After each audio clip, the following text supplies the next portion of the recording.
Hello there, everyone. Welcome back to FilmForge, where we cover all the biggest movie news and updates. And we've got a lot to break down today. We've got Spider-Man Brand New Day having some more leaks, Pixar news. We have a Tangled remake in the works, DC discussing AI. We even have Stranger Things updates. So let's not waste any time. Hit that like button, grab your snacks, and let's jump straight into the video. All right, so let's start off with something wild. Fast X Part 2, supposed to be the finale of the franchise, might not even get made. And it's because Universal is requiring that they slash about $50 million off the budget. And you might be saying, well, 50 million is a lot.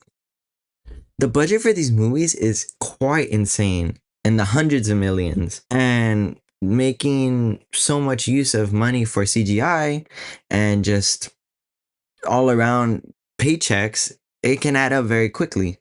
And at the moment, there's no script, no cast locked in, no release date, just Vin Diesel somewhere whispering family into the void. And you know what's funny? After driving cars through space, maybe the real stunt is trying to save the money because they're pushing the budget too much. And yes, the last movie was a success, but I don't think it made as much money as they were anticipating.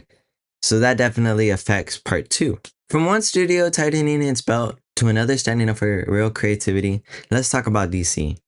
So Jim Lee, DC Comics legend and now creative head, said this week that DC will not use AI generated art or stories, period.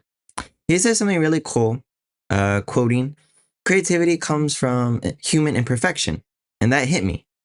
That's exactly what makes heroes like Batman and Wonder Woman work.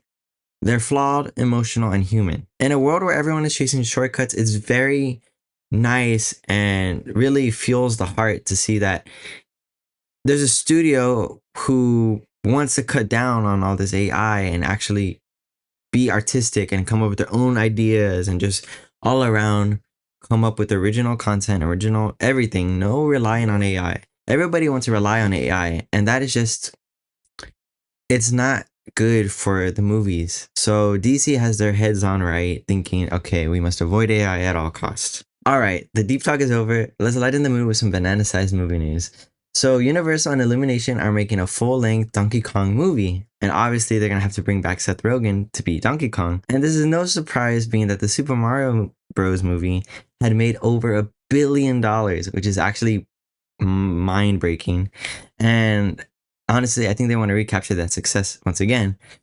Think about it, you're going to have just bongos going on in the soundtrack.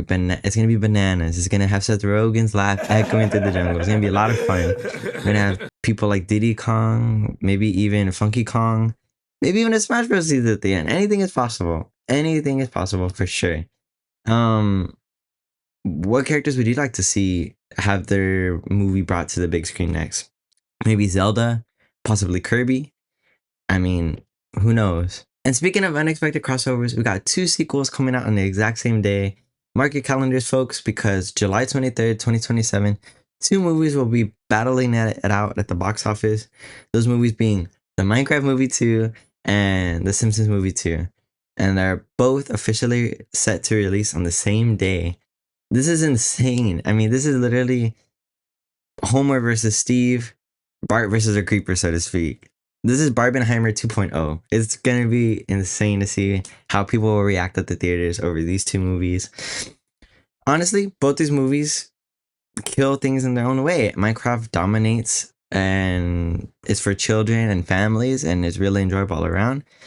The Simpsons is honestly around the same thing. I mean, they're battling for the same audience, but the Simpsons do have nostalgia working in their favor. So, I mean, both movies are real contenders in this situation. All right, time to switch gears from pixels to plastic. Pixar is taking it back to the toy box.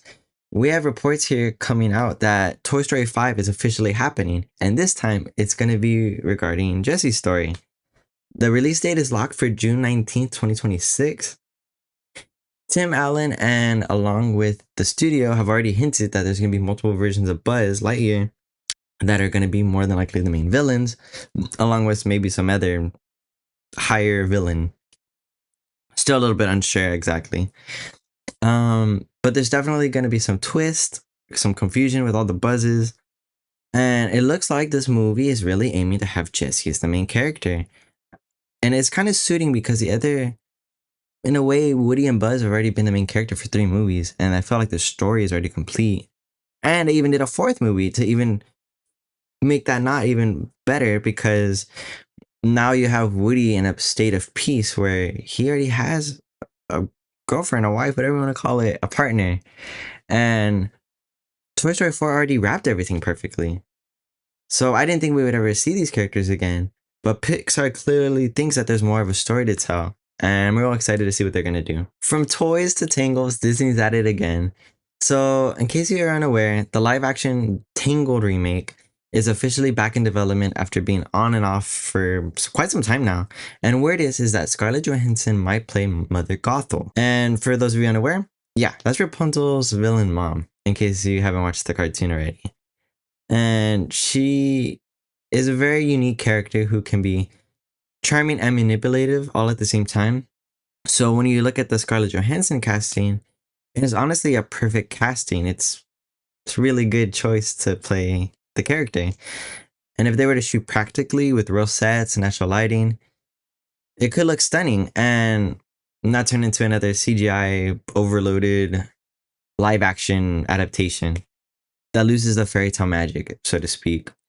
And I think that Scarlett Johansson can definitely bring an extra layer to this film that wasn't already there, if this is true. So hopefully it is. Would you rather see a faithful remake or something told from the Mother Gothel perspective to switch it up?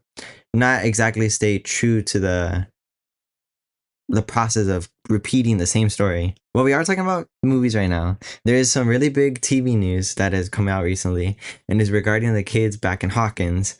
And let me just say, Netflix confirmed that the Stranger Things season 5 will have movie-length episodes. I repeat, movie-length episodes. That's crazy. And we're talking 90 minutes to 120 each. And there's even things coming out that every episode was roughly 60 million or more per episode, which is insane. Probably one of the most expensive seasons to produce for any show. And pretty much what this announcement is saying is that there's 8 mini movies within the season finale, which is insane. It's ambitious, but it makes sense too because they want to wrap up everything with a big bang. It felt weird for us to wait this long just to get like 45-minute episodes and that's it. Whenever there's so much anticipation, we've been waiting 3 to 4 years. We're getting up there in years, so it only makes sense. Now for our biggest topic of the day, let's talk about Spider-Man Brand New Day. We have got a new wave of set photos, and it is official. Now Michael Mando is back as Scorpion, which is really exciting. Finally, after seeing him first in Homecoming, we now once again are seeing him again in that prison outfit, and it looks like he's alongside some production crew with the helicopter that has been famously leaked and has been spreading all over the internet. So time will tell what will happen with this character. But we do have reports saying that Mando Scorpion will have a major role within this film, not just a cameo. And that is coming straight from insiders Daniel RPK, which is a very reliable scooper. And it looks like this film is going to be aiming for, once again, a street level film. It's going to be grounded. Peter's going to have to live following the consequences in No Way Home. And it'll feel more like a classic Spider-Man film, which is really exciting and is really what we need. And another source is also noting that Tom Holland's Spidey is not in Avengers Doomsday, but will play a bigger role within Avengers Secret Wars. So Brand New Day could be setting up his arc for Secret Wars rather than going into Doomsday. And honestly, it's really excited. How do y'all feel about Scorpion returning? And what do you think is going to happen within the plot of Spider-Man Brand New Day? Let me know in the comments. And those are all the movie updates I have at the moment. I really hope you enjoyed the video, and I hope to see y'all in the next video. If you enjoyed it, hit that like button. If you haven't already, subscribe for more videos like this. And this is FilmForge signing off. I'll catch you on the next one.